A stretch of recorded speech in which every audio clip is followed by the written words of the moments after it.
कहानी है आज से 200 साल बाद की, जहाँ पे न्यूक्लियर वॉर के चलते इंसानों ने धरती को पूरा नष्ट कर दिया था। तभी उन्होंने अपने नए मिशन के चलते ब्रह्मांड के अलग अलग प्लैनेट्स को खोज करना शुरू कर दिया था और उन्हें ओमेगा नाम का वैसा प्लैनेट भी मिला था। इंसानों की एक टीम को मून पर भी भेजा गया था ताकि वो अपनी कॉलोनीज वहाँ बना सके और साइंटिस्ट ने वहाँ पे मून माइनिंग करना शुरू कर दिया था। अब इसके बाद हम 50 साल भविष्य में देखते हैं और तभी एक दिन इन्हें पता चलता है कि एक बहुत ही बड़ा मेट्रॉइड मून से आकर टकरा गया है, जिससे मून पे एक बहुत ही बड़ा गड्ढा यानी क्रेट तैयार हुआ है, लेकिन किसी को भी उस जगह जाने की इजाजत नहीं होती। अब वही दूसरी जगह हम डिलन नाम के एक लड़के को देखते हैं। उसके साथ उसके दोस्त थे और वे लोग लैब का रोवर चुरा कर यहाँ से भाग रहे होते हैं, लेकिन तभी रोवर का अलार्म बजता है। ये सभी लोग पैनिक होते हैं और इन्हें जल्दी जल्दी अब माइन से बाहर जाना था।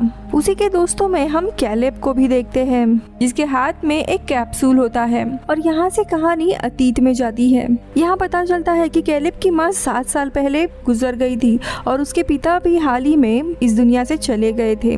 कैलेब अब अनाथ हो गया था और इसीलिए उसे मून से अब ओमेगा इस प्लैनेट पर भेजने वाले थे ताकि वहाँ पे कोई दूसरा परिवार उसे अडॉप्ट कर ले, लेकिन ये ख्याल कैलेब को पसंद नहीं था। उसके सारे दोस्त यहीं पर थे और कैलेब के पिता थे माइकल, जो एक दिन कैलेब को बेस के टॉप पर लेकर आते हैं और कहते हैं कि मैं चाहता हूँ कि तुम उस बड़े से गड्ढे को जाकर देखो ताकि तुम इस बेस से बाहर जा सको, थोड़ी बहुत बाहर की जिंदगी भी देख सकते हो। और ये कहने के बाद ही उनकी मौत हो गई थी, यानी ये उनकी आखिरी इच्छा थी और कैलेब को वो पूरा करना था। और उसके दोस्त डेलन, बार्नी और मार्कस जब इन्हें उसके पिता की आखिरी इच्छा के बारे में पता चलता है, इसीलिए डेलन कैलेब से कहता है कि हम सभी एक साथ उस गड्ढे को देखने जाएंगे, तुम अकेले मत जाना।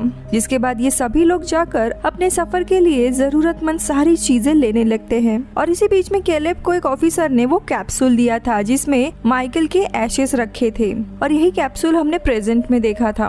अब सफर पे जाने से पहले इन्हें पता चलता है कि बेस से अगर बाहर जाना है तो इन्हें एक पासकोड की जरूरत होगी और तभी डेलन को एडिसन नाम की एक लड़की दिखाई देती है। वो और उसका परिवार कुछ दिन पहले ही अर्थ से आए थे और एडिसन के पिता साइंस टीम में होते हैं, जिसके कारण एडिसन के पास पासकोड का एक्सेस होता है। डिलन एडिसन को सारी सच्चाई बताकर उसे पासवर्ड रिक्वेस्ट करता है। वो मान तो जाती है लेकिन कहती है कि मुझे भी तुम्हारी टीम में शामिल होना है और डिलन मान जाता है। अब ये सारी चीजें अतीत की थी। अब हम आते हैं प्रेजेंट में, जहाँ पे हम इन सबको रोवर में बैठकर बेस से भागते हुए देखते हैं, लेकिन रोवर चलाने के बाद अलार्म बजने लगता है और अब ये लोग इस पूरे बेस का लॉकडाउन लगने से पहले ही यहाँ से निकल सकते थे। यहाँ पे एडिसन रोवर के आगे एस्ट्रोनॉट का एक टॉय रखती है और डिलन से कहती है ऐसा करना पृथ्वी पर एक परंपरा मानी जाती है। जिसके बाद कैलेब एडिसन के दिए हुए कोड्स को डालता है और ये सभी लोग बेस से बाहर निकल आते हैं, जहाँ पे पहली बार मून की सतह को देखकर ये सभी लोग काफी खुश होते हैं क्योंकि इतने टाइम से लोग बाहर नहीं गए थे।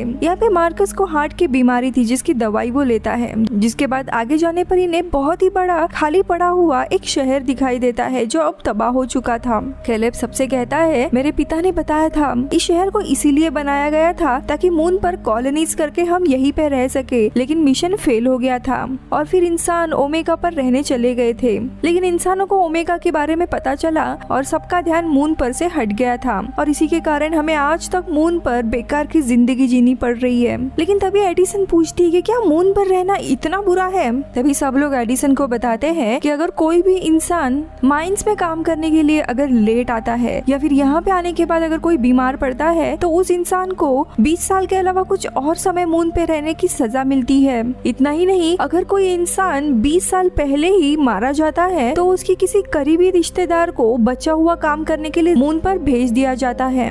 यानी ये एक ट्रैप है ताकि लोग ज्यादा से ज्यादा समय मून पर रुक कर अपना काम करें। यानी यहाँ पे इनका रहना बहुत ही ज्यादा मुश्किल था और एडिसन को इसके बारे में पता नहीं था। अब एडिसन इनका मूड ठीक करने के लिए उन्हें अर्थ की बातें बताती है कि कैसे पहले अर्थ डिस्ट्रॉय थी, लेकिन अभी वहाँ पे रह रहे लोग अर्थ का काफी अच्छे से ख्याल रख रहे हैं। अब कुछ देर के बाद ये लोग एक जगह पे रुक जाते हैं, जिसके बाद बाहर जाने के लिए सभी लोग अपना स्पेस सूट पहनते हैं जो कि बहुत पुराने होते हैं। लेकिन क्योंकि एडिसन का परिवार बहुत अमीर होता है इसीलिए उसके पास एक अच्छा स्पेस सूट होता है। एडिसन जब अपना सूट पहन कर आती है तो लड़के उसे देख काफी हैरान होते हैं क्योंकि वो काफी सुंदर लग रही थी। अब बाहर पर आकर सभी पहली बार मून के कम ग्रेविटी को महसूस करते हैं। वही ये लोग पृथ्वी को भी पहली बार देखते हैं दूर से। इसी बीच में एडिसन सभी को बेसबॉल इस गेम के बारे में बताती है, जिसके बाद ये लोग लकड़ी और पत्थर का इस्तेमाल करके बेसबॉल खेलने लगते हैं। मगर कम ग्रेविटी के कारण इनके पत्थर काफी दूर उड़कर चले जाते हैं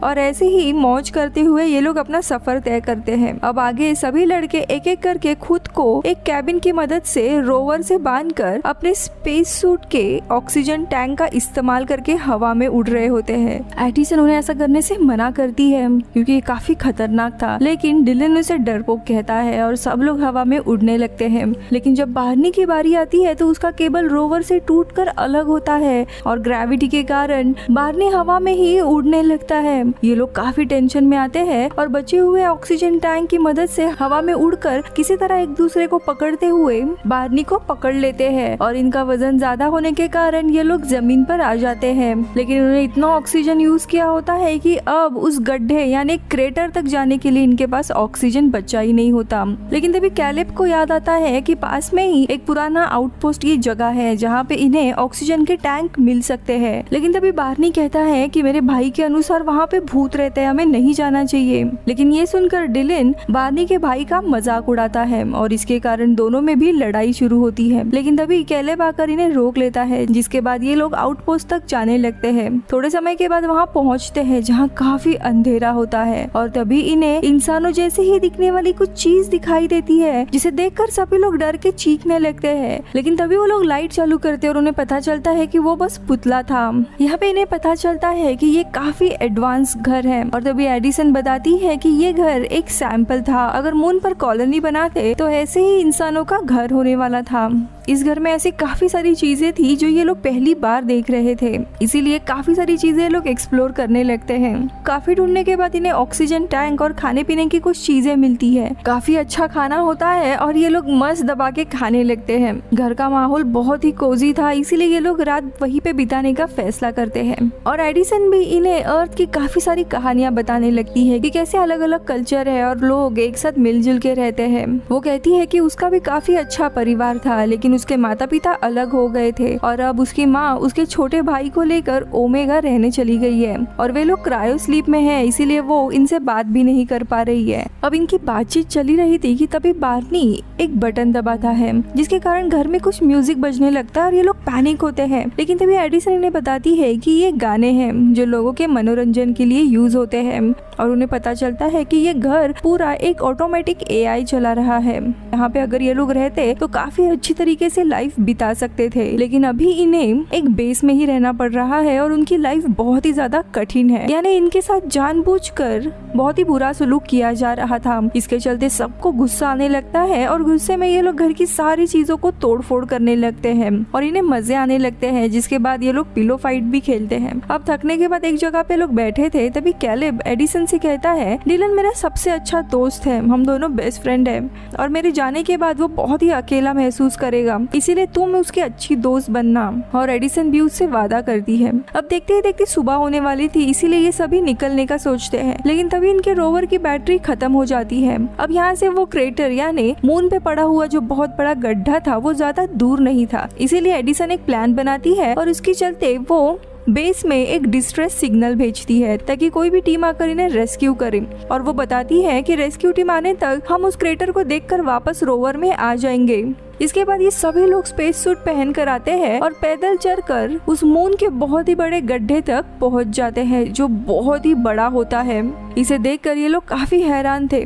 कैलेब भी क्रेटर को देखकर सोचने लगता है कि उसके पिता काफी खुश होंगे कि उसने उनका दिया हुआ वादा पूरा किया है। लेकिन तभी इन्हें उस क्रेटर यानी गड्ढे के अंदर एक चमकती हुई चीज दिखाई देती है जिसके पास काफी सारे पिलर्स होते हैं। अब ये लोग नीचे जाकर पिलर के पास जाते हैं और उन्हें पिलर पर कुछ मैसेज लिखा हुआ मिलता है कि अतीत कभी भी दूर नहीं रहता। और उस पर हाथ घुमाने पर अचानक से जमीन में एक दरवाजा खुलता है। अब ये चीज क्या है ये देखने के लिए ये लोग नीचे जाते हैं और इन्हें वहाँ पे सांस लेने जैसी हवा मिलती है, यानी ऑक्सीजन की जरूरत नहीं थी। और नीचे इन्हें एक कमरा मिलता है जहाँ पे बड़े बड़े सर्कल के बीच में एक नकली पेड़ रखा था।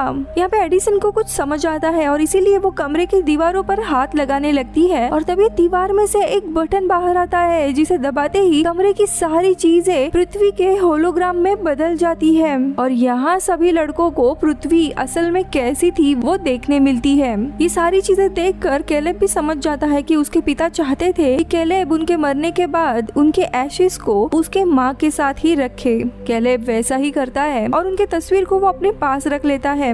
कैलेब ने अपने पिता की आखिरी इच्छा पूरी कर ली थी, उसका काम यहाँ पे हो गया था और उसे पता था कि कुछ ही दिनों में वो मून से भी अपने दोस्तों को छोड़कर चला जाएगा।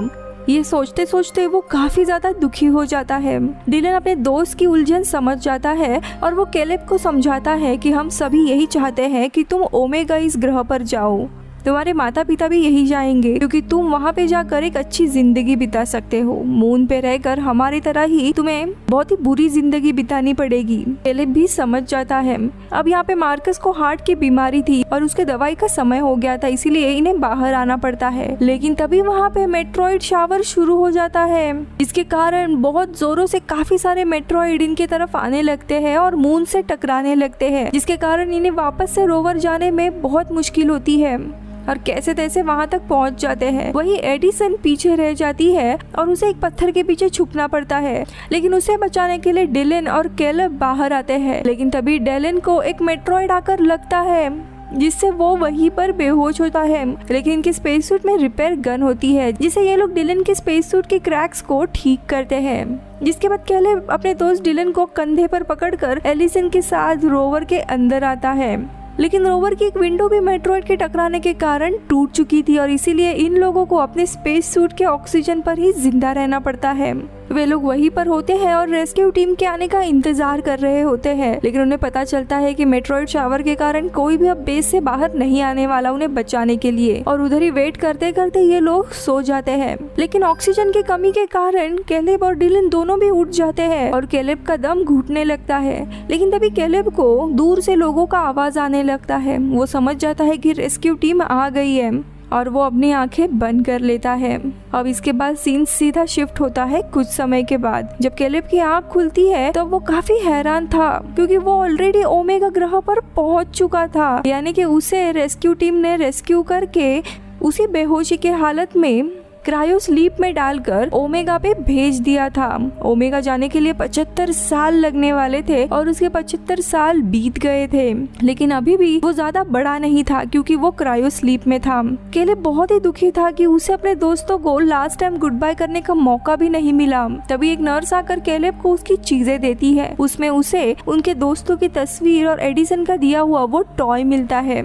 जिसके बाद वही नर्स एक डिजिटल डिवाइस लाकर देती है जिसमें उसके दोस्तों के पिछले 75 सालों के भेजे हुए मैसेज रहते हैं, जहाँ पे सब लोग काफी अच्छी जिंदगी बिता रहे थे। और उसे पता चलता है कि मार्कस ने मून पर एक बेसबॉल टीम शुरू कर दी है। तो वही एडिसन माइंस में काम करने वाले लोगों के राइट्स के लिए लड़ रही है ताकि उन्हें एक अच्छी जिंदगी मिल सके। तो वही बार्नी काफी बड़े पोस्ट पे एडमिनिस्ट्रेशन की जॉब कर रहा है और वही डिलन और एडिसन ने बड़े होकर शादी कर ली है। उनका अच्छा खासा परिवार है और उन दोनों के बच्चों को भी बच्चे हुए हैं।